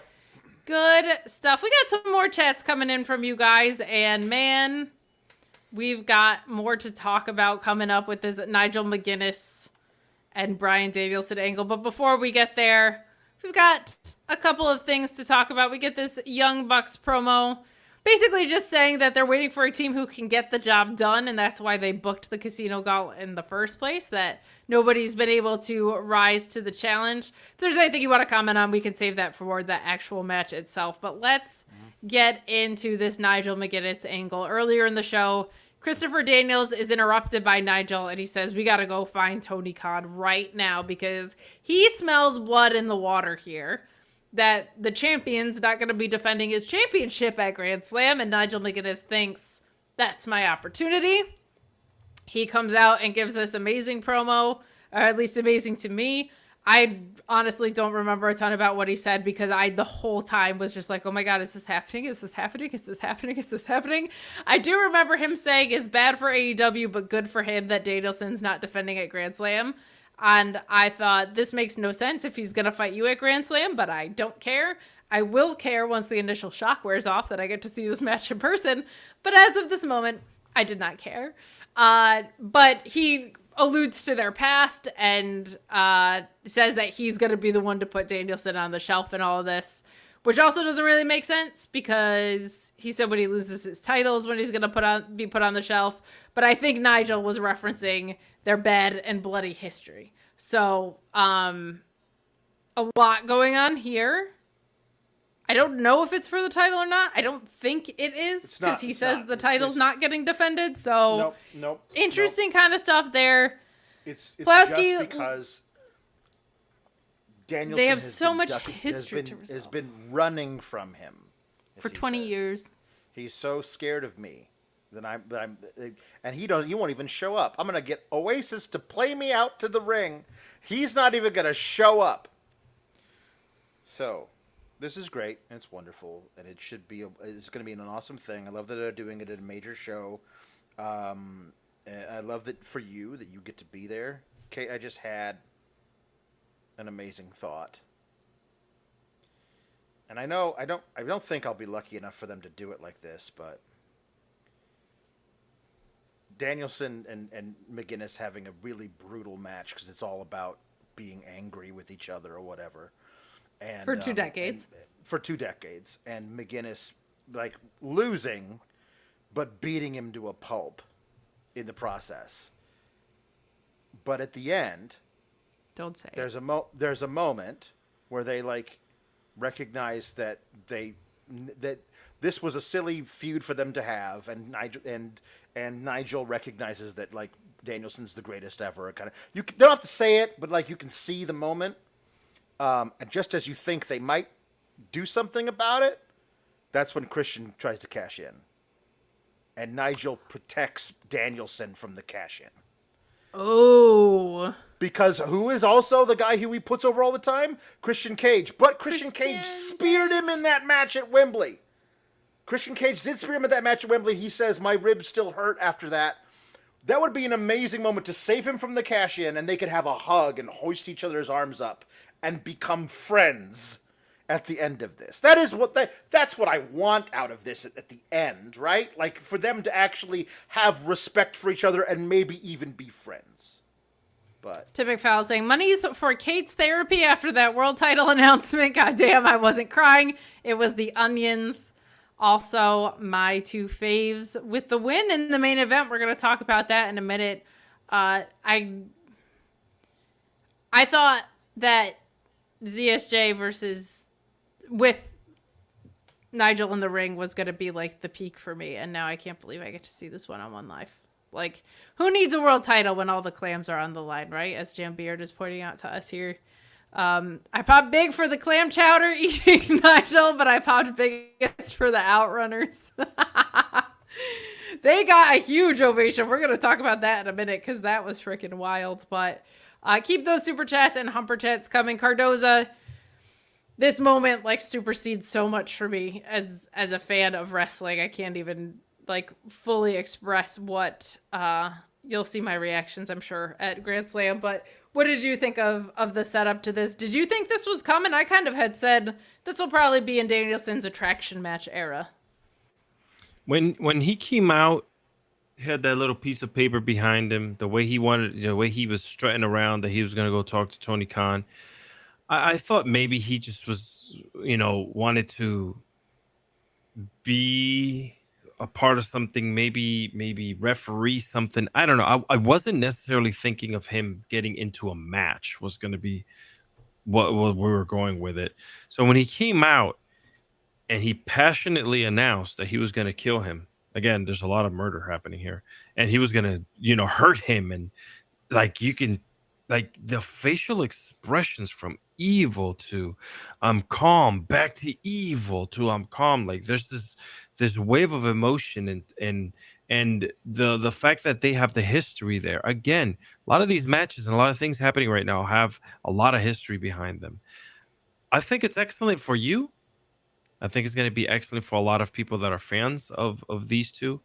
I certainly will be watching intensely because I want to see where this is going to go.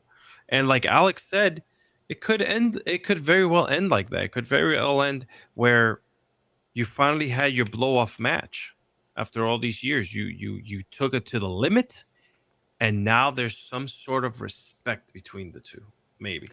What I'm so excited for is if you go back and watch their ROH matches, like they were really violent and they were bloody and stuff. Yeah. I think this is it kind of has to because of, unfortunately, what Nigel has in his life. But I think this is going to be so different from the rest of their matches, but I can't wait to go back and watch. It's going to be poetry. I'm going to be completely honest with you. Fid McAwesome, I didn't know you were Irish and awesome. Look at you. Said, this is the episode we needed. I feel like TV is catching up to the AEW pay-per-view quality again. Not quite there, but the feeling is returning. Also, Tony, save some dream matches for us in Australia. Buddy, you're going to get some good stuff on that Australia card. I can almost promise you that. Because if you think about it, they're doing all of this with Kenny on the shelf, with Cole on the shelf, with Jay White on the shelf, Mark Davis on the shelf. So there's still so much juice. And, like, that's without MJF going away and coming back. Like, there's a lot going on. A lot of really good stuff going on. But nothing is going to be better than Brad Danielson versus Nigel McGuinness. So, sorry. Let's finally get into our main event. Get in those super chats and humper chats as we come down the home stretch. We did have a super chat earlier from Jam Beard saying, I need a Jack Perry versus Samoa Joe feud just so that Joe can crash into Perry's van with the sweet tooth ice cream truck. I'm in on that. We got a humper chat from our friend Kylie who says, Dynamite was a lot of fun. Some things were a bit annoying, but overall good show. Also, oh my god, Brian versus Nigel. Oh my god, that is the appropriate reaction to have. We get a quick promo from Hook, who's calling out Roddy Strong. I'll let you guys comment on that after I also mention who gets thrown into this tag team casino gauntlet match, which Team Bruv, Ospreay and Fletcher win. Roy Zhang asking, is Kyle Fletcher the one to take the international title from Will? I feel like it might be going the other way. I think Kyle Fletcher might be turning face and getting out of this faction. Yeah. But our Casino Gauntlet match starts with FTR. Ospreay and Fletcher, Team Bruv, are in there next. We get the Righteous coming in, the Acclaimed coming in. Dutch doing some really impressive stuff. Really impressive. Max Caster, too, getting Dutch up. I was very surprised by his strength in that. MXM and their awesome theme hitting with the stare down with the Acclaim and Mason just popping ass. Good stuff there. Top Flight, the Outrunners, who, I'll be completely honest, I was setting this up and I was like, oh my god, did the Hurt Syndicate just debut? When I heard the reaction as I was setting up my laptop, the ovation was so loud. I thought they had just debuted, but GYV also in this. They have a skirmish with FTR. So what I liked about this was you had feuds getting set up and continuing, and the last Casino Gauntlet we had for the singles was surprises and things like that. So right. They've told very different stories with this match every time that they've done it. Yeah. I will let it play out how I feel about the winners, but overall I do kind of have a complaint with AEW. Everything's on fire, so this is nitpicky, but they have so many titles and so many of them are occupied by the same people. And what I mean by that is your world champion just faced your TNT champion, and Darby Allin, who was in line for a TNT title shot and a world title shot, just got stifled out of that. But, like, you also have Will Ospreay, who's the international champion, who's now going to go for a tag title shot. Like, you have such a big roster, and it's so loaded and full of so many great wrestlers, and they are not spreading out the wealth enough, in my opinion. It is very funny that every time Ospreay's in this match, he wins. Like, it's AEW style match, and it's Will Ospreay's match, bruv. So that is the story. But for all the titles they have, it feels like it's like the same 8 guys always sniffing around them, so that they could do a better job with that. But that's picking nits a little bit. Pulowski, what did you think? I love this style match. I think it's very fun. No, it was especially in a tag team thing because more fun somehow. The ring fills up so fast. By like the 4th entry, there's 8 guys in there. Yeah. And then there's 10. And then there's like it doubles up so fast. I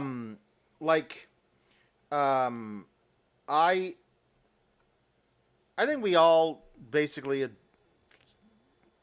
unless they do something crazy with this particular pairing, there's no way the Young Bucks are losing at Grand Slam. Correct, yeah.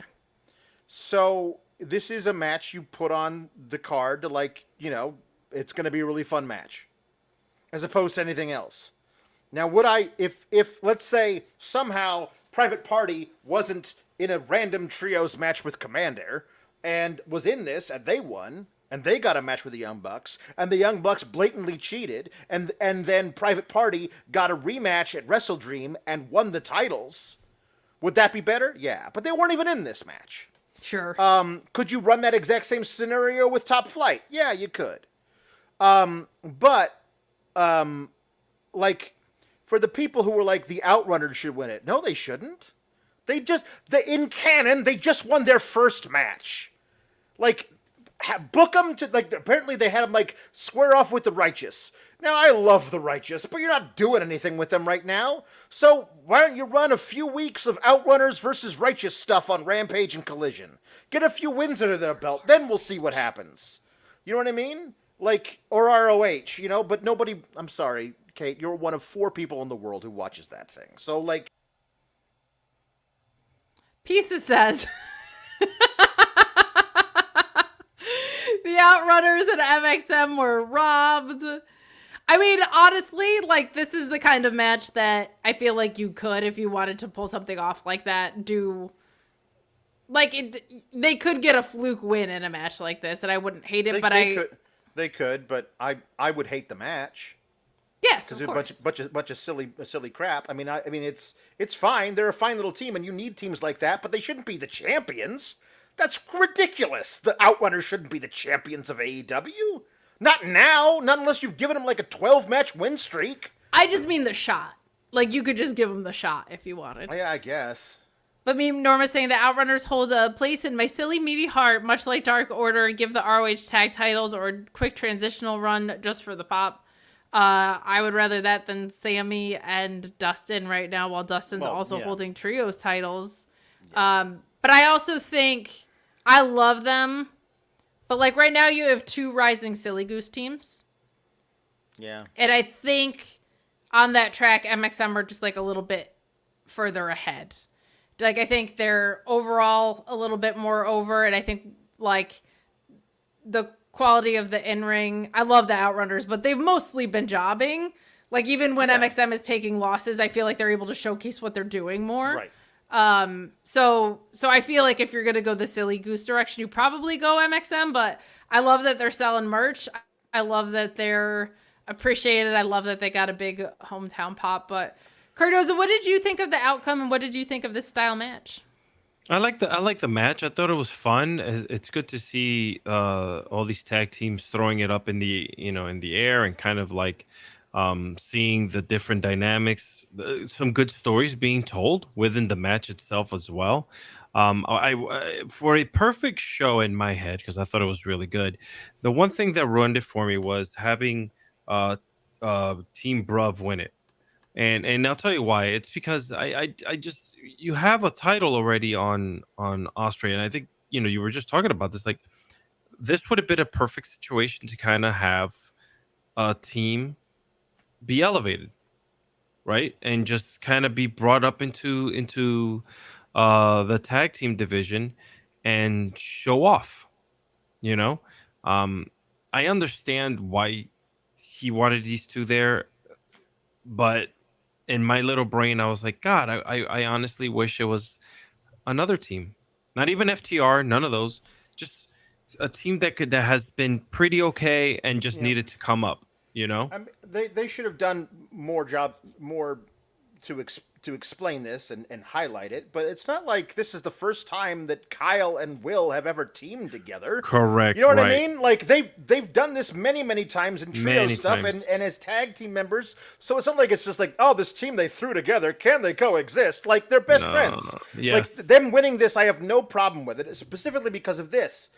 Now Will is going to be like, I'm going to become the tag champs with my best friend Kyle. And Ricochet's over here being like, hey, what about me? You told me to pick up victories. I beat Sammy Guevara.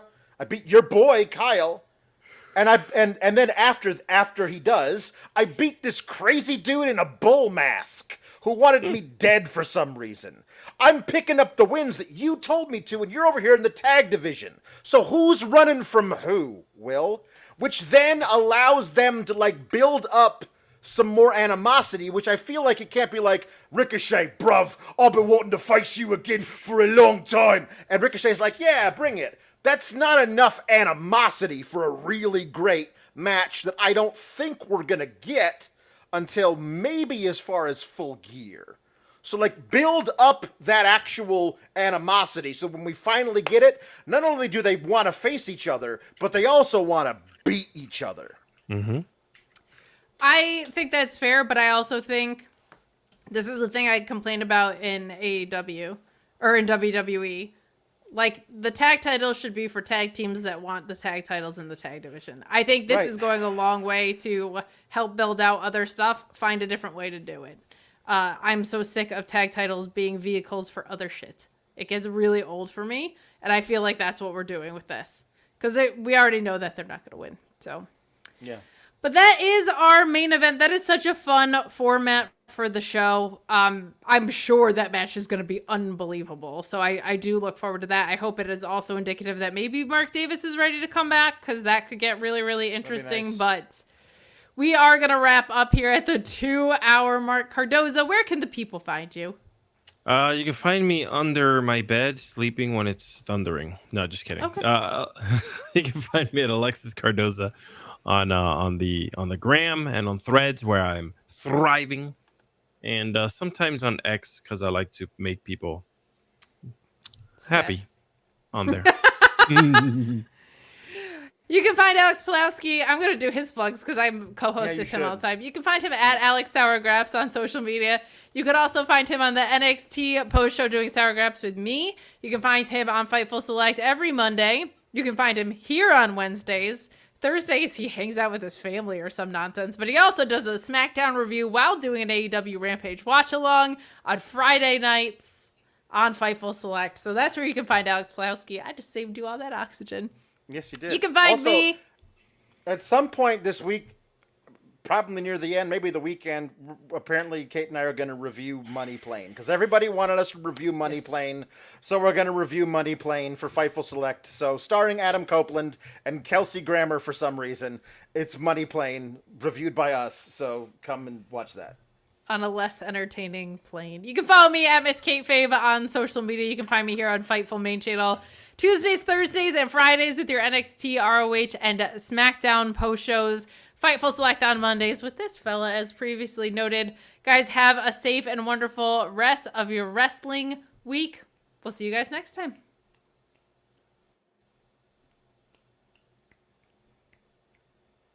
It's taking so long to end the stream. Why?